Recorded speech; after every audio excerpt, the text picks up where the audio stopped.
आज हम बात करेंगे युवा कौन है। भारतीय संस्कृति की दृष्टि से देखें तो संघर्षों के सोपानों पर चढ़कर सफलता प्राप्त करने वाले युवा कहलाते हैं। लाखों वर्षों तक कोयला घिसा जाता है तो हीरा बन पाता है, भट्टी में सोना तप जाता है तो कुंदन बन पाता है। प्रकृति के प्रतिरोधों को सह सकने वाला बीज वृक्ष बन पाता है और धाराओं को चीरने वाला तैराक बन पाता है। ये सारे युवा व्यक्तित्व के उदाहरण हैं। संघर्षों के सौभाग्य की तरह वर्ण करने वाला युवा कहलाता है।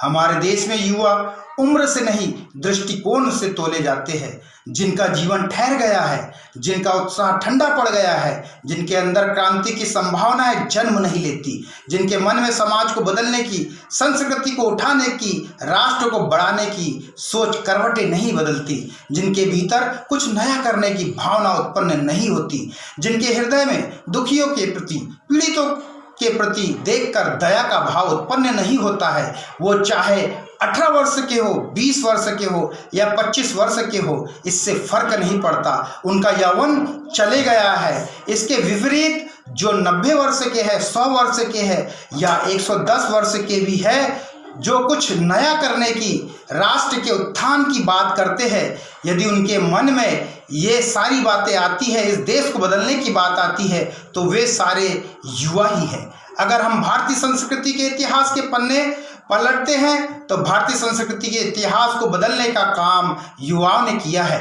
मर्यादा पुरुषोत्तम राम ने जब आताताई रावण का वध किया तो भगवान राम युवा थे।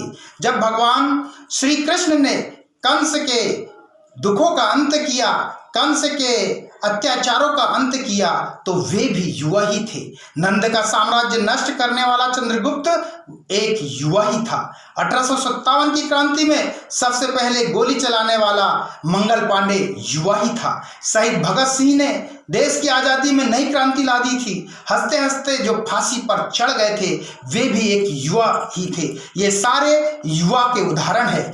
युवा कौन है? शहीद भगत सिंह ने 1925 में मतवाला पत्रिका में एक लेख लिखा था। उन्होंने यह बताया था कि युवा कौन है, युवा अवस्था कैसी होती है। शहीद भगत सिंह लिखते हैं, युवा अवस्था मानव जीवन का वसंत काल है।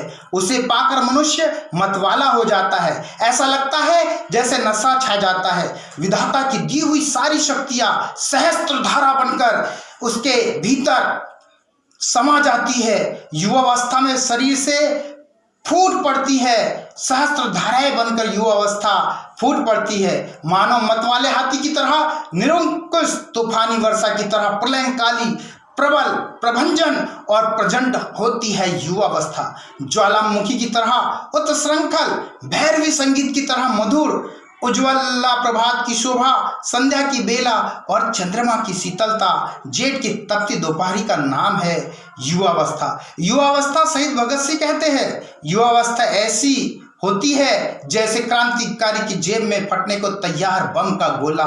शहीद भगत सिंह लिखते हैं, युवा अवस्था ऐसी है जैसे क्रांतिकारी के जेब में भरी हुई पिस्तौल। युवा अवस्था ऐसी है जैसे रणभूमि में योद्धा के हाथ में शत्रु का शीश काटने को तैयार तलवार। शहीद भगत सिंह कहते हैं कि युवा अवस्था में हाड़ मांस के इस पुतले में विधाता पूरे संसार की ताकत को, सारे साहस को कूट कूट कर भर देता है।